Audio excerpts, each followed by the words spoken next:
मोठी बातमी येते आहे। संजीव राजे आणि रघुनाथ राजे नाईक निंबाळकर यांच्या घरावर 60 तास उलटून सुद्धा आयकर विभागाकडून छापेमारी सुरू आहे।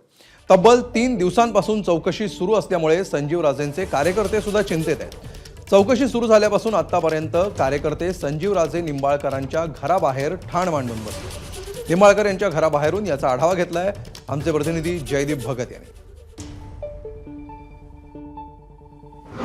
रामराजे यांचे चुलत बंधू रघुनाथ राजे नाईक निंबाळकर आणि संजीव राजे नाईक निंबाळकर यांच्या घरावर 2 दिवसापूर्वी आयकर विभागाने छापेमारी केली आणि तेव्हापासून सुरू असलेली चौकशी 7 तास उलटून गेले तरी देखील सुरूच आहे। मी सध्या त्यांचं निवासस्थान असलेल्या या फलटणच्या घराबाहेर आहे।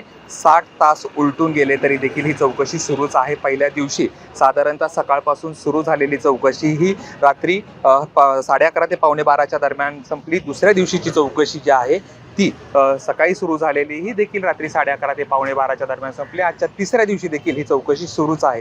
जेव्हापासून ही कारवाई सुरू झालेली आहे किंवा चौकशी सुरू झालेली आहे तेव्हापासून या ठिकाणी कार्यकर्ते जे आहेत ते ठाण मांडून बसलेले आहेत।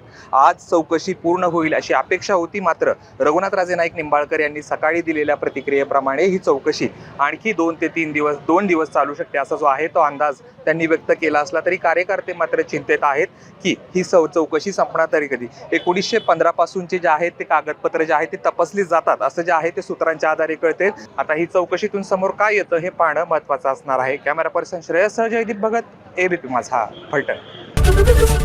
एबीपी माझा, उघडा डोळे बघा नीट।